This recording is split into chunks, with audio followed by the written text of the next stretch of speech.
بسم اللہ الرحمن الرحیم یا ایہا الذین آمنوا کتب علیکم الصیام کما کتب علی الذین من قبلکم لعلکم تتقون۔ اے ایمان والو، تم پر روزے فرض کیے گئے ہیں جیسے تم سے پہلے لوگوں پر فرض کیے گئے تھے تاکہ تم متقی بن جاؤ، پرہیزگار بن جاؤ۔ صدق الہ العالمین۔ تمام حمد و ستائش و تعریف و تمجید و توحید اسی رب العالمین کے لیے ہے جو انسان کے لیے بہتری کے لیے ہمہ وقت وہ تیار رہتا ہے کہ انسان فلاح پائے، اور اس نے اپنے انبیاء و مرسلین کو بھیجا تاکہ بگڑے ہوئے انسان کو جو ابلیس پرست ہو گئے، زر پرست ہو گئے، خدا کے حکم کی عدولی کرنے والے ہو گئے، وہ اس وحدہ لا شریک پر ایمان لا کر اپنی ابدی زندگی کو سنوار لے۔ یہی منشاء قدرت ہے۔ حقیقی عرفان قصص الانبیاء میں آپ تمام سامعین ناظرین خدمت سلام اور خوش آمدید۔ آج ہم ذکر اسلام کے 7ویں اور آخری نشست میں حاضر ہوئے۔ آج کا پہلا سوال ہے کہ روزے سے متعلق ہے کہ پروردگار عالم روزے کی کیوں مذمت کرتی ہے؟ کون سے روزے کی؟ آئیے دیکھتے ہیں۔ حضرت ذکر اسلام کے صحیفہ کے 7 اور 8ویں ابواب میں ایک الگ حصہ ہے جن میں روزے کے موضوع پر بات کی گئی ہے۔ بیت ال یعنی خدا تعالیٰ کا گھر میں ایک وفد آتا ہے اور وہ پوچھنے کے لیے آیا کہ کیا ہم سقوط یروشلیم کی سالانہ یادگاری کے موقع پر روزہ رکھیں یا نہ رکھیں، کیونکہ وہ 70 برس سے ایسا کرتے ہوئے آئے ہوئے تھے۔ تو پروردگار عالم نے انہیں مختلف اوقات میں یعنی 7ویں باب میں 2 پیغام دیے، یعنی پہلا پیغام تھا 7ویں باب کے 4 سے 7 آیت، اور دوسرا پیغام تھا 7ویں باب کی 8 سے 16 آیت میں، اور تیسرا پیغام تھا 8ویں باب کی 8 سے 1 سے 17 آیت، اور چوتھا پیغام تھا 8ویں باب کی 18 سے 23 آیت میں۔ آئیے ہم پہلے پیغام کی طرف چلتے ہیں۔ اس کا مفہوم کیا تھا؟ روزہ خدا کی نہیں بلکہ ان کی اپنی تجویز تھی۔ خدا فقط رسم نہیں بلکہ حقیقت اور سچائی کا طلب کرتا ہے، یعنی سچائی کو طلب کرنے کا جو کرتا ہے وہ خدا ہے۔ اس کا ہم مختصر تشریح پیش کر رہے ہیں۔ آیات اس لیے نہیں عزیزم کہ کتاب مقدس تو آپ کے پاس ہے ہی، آپ آیات کتاب سے دیکھ کر تلاوت کر لیجئے گا، ہم صرف تشریح مختصر پیش کرتے ہیں۔ یعنی پہلے پیغام میں خدا تعالیٰ انہیں یاد دلاتے کہ 5ویں اور 7ویں مہینے میں روزہ تم نے مقرر کیا تھا، خود مقرر کیا تھا، میں نے نہیں کیا تھا۔ یعنی پروردگار عالم انکار کریں کہ وہ روزہ تم رکھتے ہو تو ہم نے نہیں بلکہ تم نے خود کیا تھا۔ تمہارا روزہ رکھنا اور عیدیں منانا اور ضیافتیں کرنا میرے لیے نہیں۔ کتنی عجیب بات۔ آج تو کوئی بھی موقع مل جائے لوگ روزہ رکھنے کے لیے بتاتے کہ آج ہمارا روزہ ہے، اور پروردگار کہہ رہے ہیں کہ میرے لیے بلکہ تم نے اپنے لیے خود چوائس کیا تھا، خود ہی مقرر کیا تھا۔ یروشلم کی بربادی سے پہلے گزشتہ انبیاء نے لوگوں کو خبردار کیا تھا کہ خدا تعالیٰ محض رسموں کو نہیں بلکہ راست بازی، صداقت اور حقیقت چاہتے ہیں۔ آئیے دوسرے پیغام کی طرف چلتے ہیں جو اسی 7ویں باب کی 8 سے 16 آیت میں ہے کہ لوگوں پر غضب اس لیے نازل ہوا کیونکہ انہوں نے انصاف اور راست بازی اور رحم کو ترک کر دیا تھا۔ مفہوم اس کا یہ تھا۔ اب اس کی تشریح کچھ یہ ہے کہ اس میں رب العالمین وضاحت کرتے فرماتے ہیں کہ سبب غضب نزول کا وجہ کیا ہے، یعنی سبب غضب نازل کیوں ہوا، کیا وجوہات تھی۔ کیونکہ ان لوگوں نے ان سے کہا گیا تھا کہ راستی، انصاف، رحم اور طرز کے عمل کو اپنائیں۔ راستی کے معنی اچھائی، نیکی کی جانب، لیکن انہوں نے اپنے کانوں کو بند کیا تاکہ نہ سنیں۔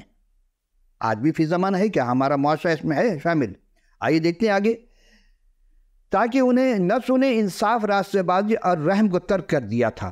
تو غور کریں کہ نافرمانی کا نتیجہ کیا ہوا۔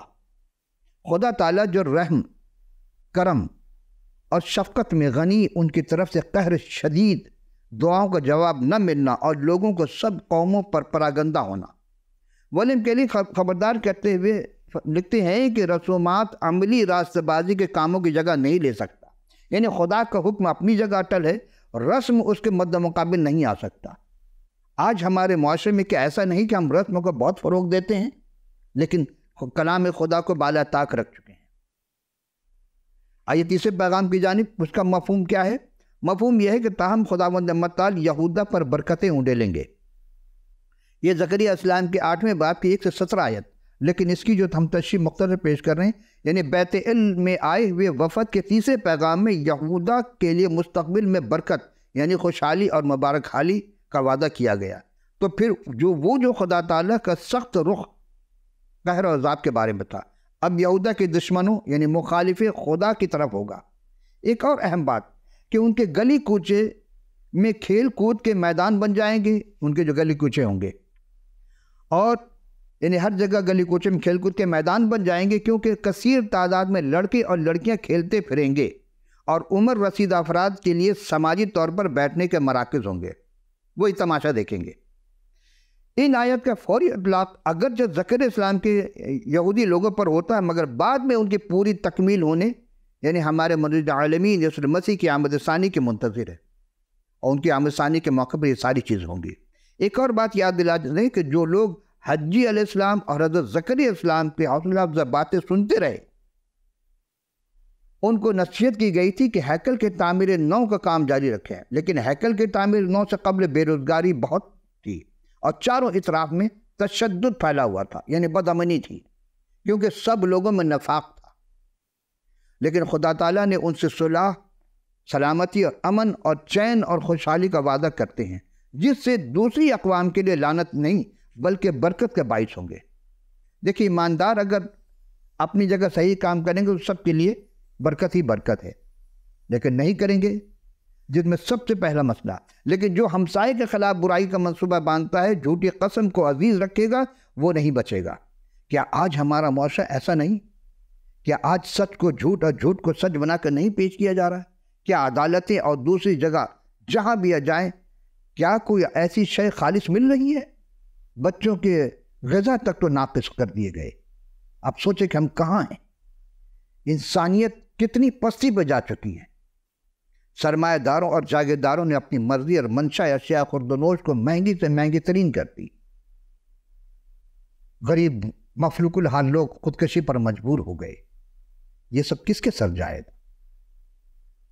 علماء کہاں بیٹھے ہیں؟ کبھی اس پر بھی آپ وابلہ مچائیے تاکہ پتہ چلے کہ آپ خدا کے ذمہ پر کام کر رہے ہیں۔ آئیے چوتھے پیغام کی جانب۔ اسرائیل کے روزے عیدیوں میں بدل جائیں گے اور یروشلم دنیا بھر کے لوگوں کے لیے عبادت کا مرکز ہوگا۔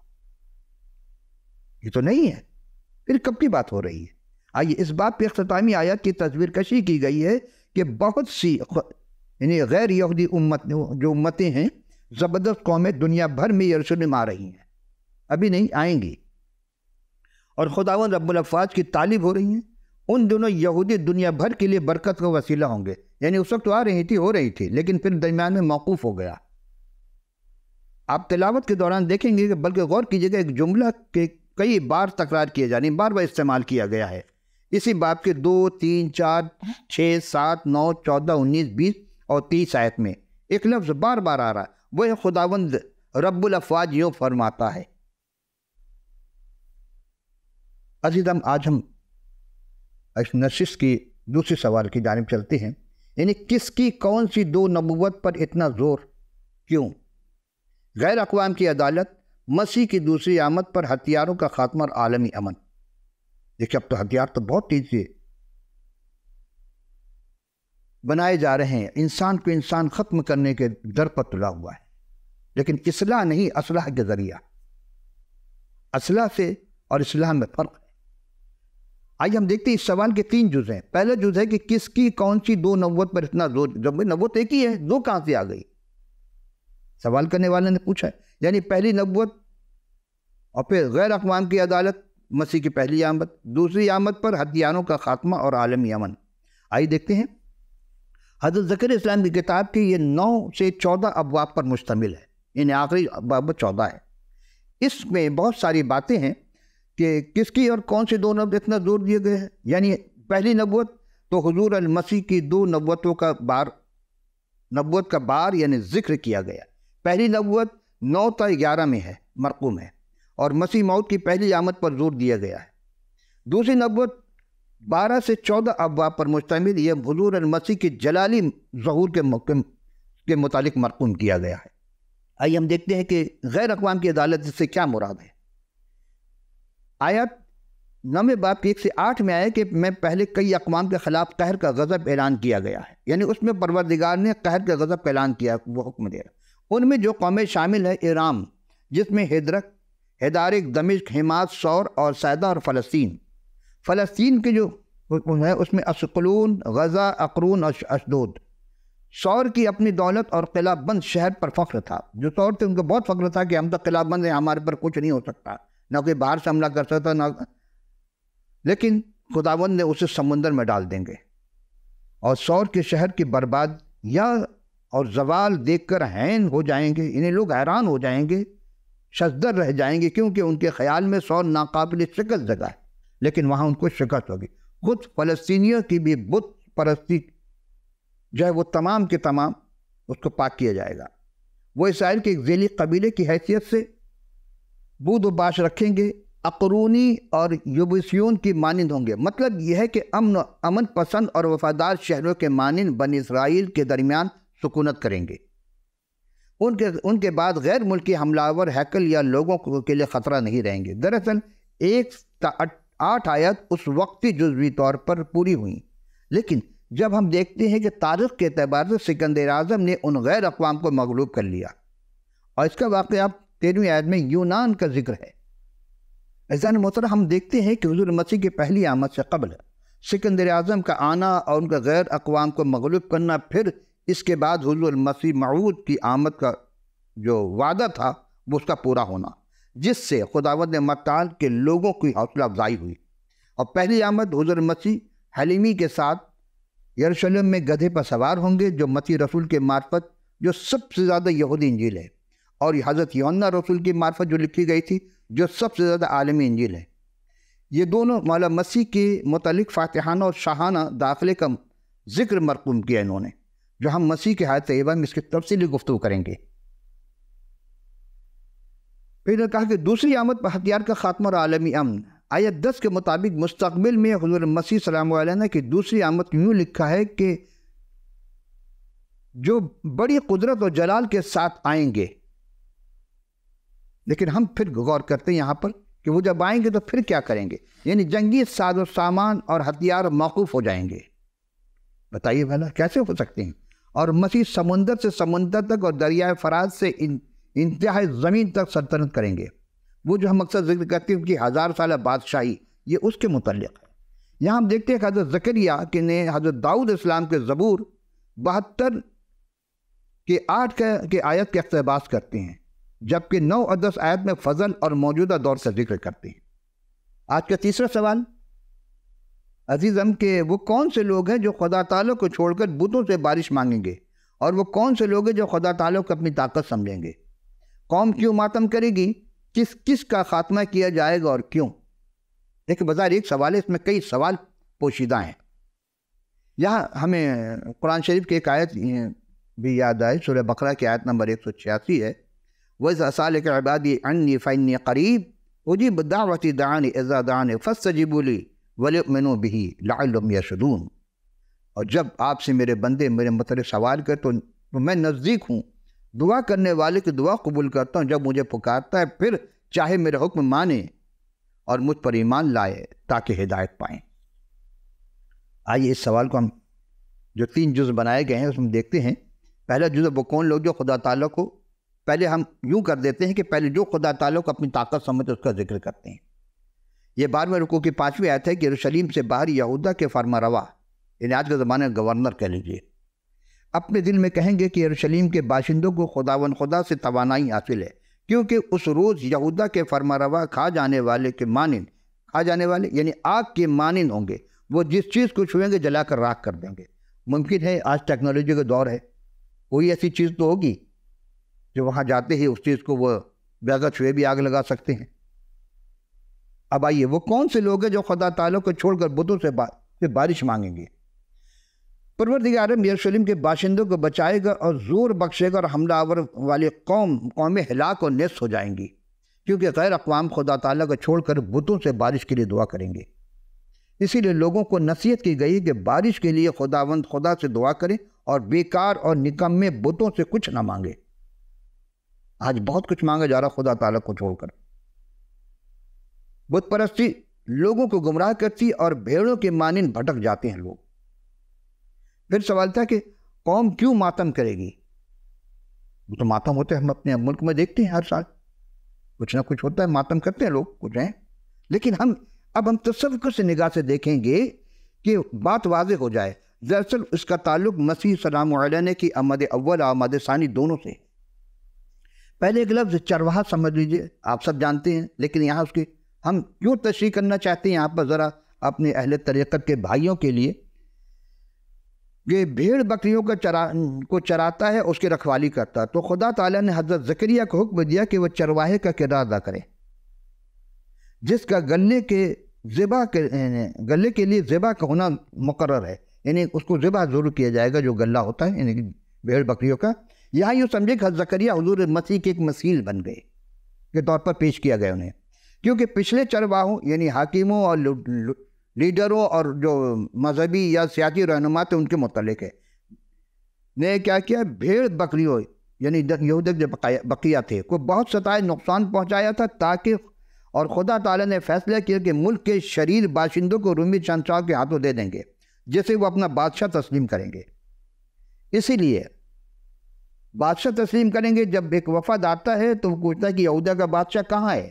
اس کا مطلب یہودی اس وقت کے بادشاہ کو اپنا بادشاہ تسلیم کرتے تھے، اور اس باب کو یوحنا کے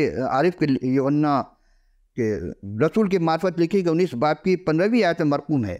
اس واقعے کو آپ وہاں دیکھ سکتے ہیں کہ ایک زبردست کے چرواہے کے ہاتھ میں ایک لاٹھی ہوتی ہے۔ آپ غور کریں کہ ہمیشہ چرواہے کو ایک لاٹھی ہوتی ہے، لیکن زکریا اسلام کو لاٹھی نہیں دی گئی، یعنی ایک نہیں، پھر کتنی اور کیوں؟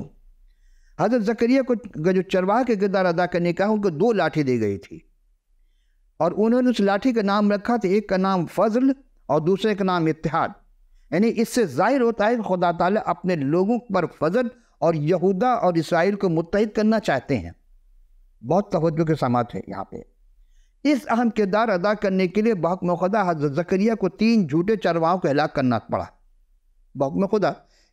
یعنی اس سے عموماً بادشاہ، کاہن اور نبی 3 مناصب یعنی منصب کے عہدے مراد لیے جاتے ہیں، اور 3 چرواہے یہودی ریاست یا مملکت کے حاکموں کے 3 طبقات کو کی تصویر پیش کرتی ہے، یعنی کاہن، شرع کے عالم اور سرکار قاضی، آج کے زمانے میں سول مجسٹریٹ یا سول جج۔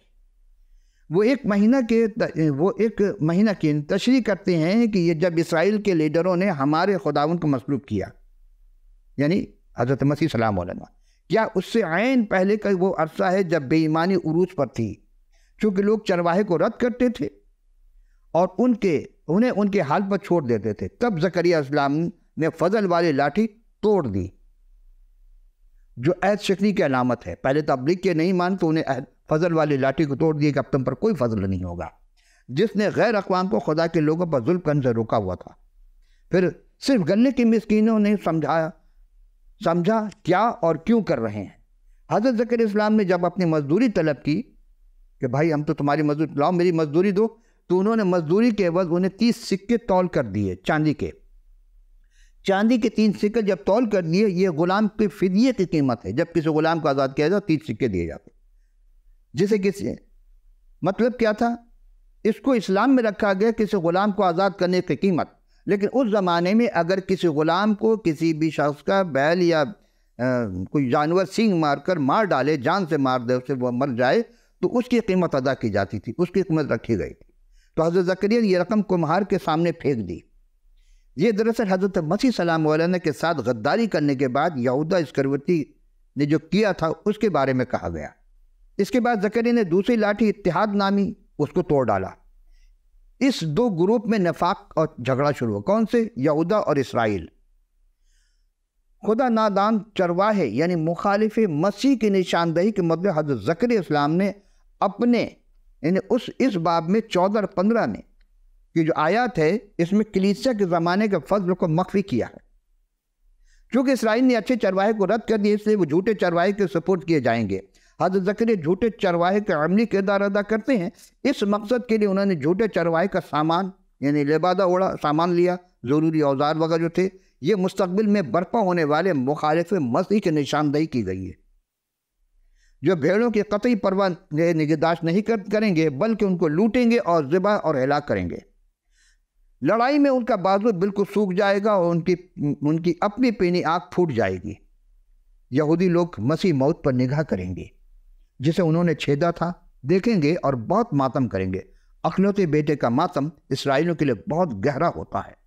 تو یہودا اسرائیل کے لوگوں نے مسیح موعود کو رد کر دیا۔ اب ان کے لیے توبہ کی نوبت تک ہے کہ توبہ کی نوبت تک لائے جائے۔ وہ کفارے کا عظیم دن ہوگا۔ پاک صاف کرنے سوتا یعنی کلوری کی تک جاری ہوا، لیکن اسرائیل بعثت قوم میں مسیح کے دوسری آمد تک اس ثواب سے میں شامل نہیں ہوں گے۔ پھر کون لوگ ہوں گے؟ جو لوگ اس قبول کریں گے وہی ہوں گے، یعنی مسیح کو نجات دہندہ۔ اور جھوٹے نبیوں کا خاتمہ ہو جائے گا۔ اگر کوئی آدمی جھوٹ کے سہارے نبی بن جائے تو اس کے اپنے والدین سے لعن طعن کریں اور قتل کریں گے۔ اگر خدا تعالیٰ کی طرف سے نہیں ہے تو آدمی یوں ہی نبی ہونے کا دعویٰ نہیں کرے، بلکہ خود کو کسان یا جس پیشے سے تعلق تھا وہی بتائے۔ چوتھا سوال ہے، کس بادشاہ کی آمد پر موسم، روشنی اور کائنات میں عجیب رونما ہوں گے؟ آب حیات کا دریا کیا اور کہاں ہے؟ عام برتن اور چیزوں کے متعلق کیا کہا گیا؟ سوداگر خدا تعالیٰ کی کس چیز کو خرید یا فروخت نہیں کر سکیں گے؟ آئیے پہلے دیکھتے ہیں اس حوالے کا مفہوم یہ ہے، یہ 14ویں باب کی 6 سے 7 2 آیت ہے، جس کا مفہوم یہ ہے، حوالے کا مبہم یا بہت پیچیدہ ہے، پوشیدہ رکھا گیا۔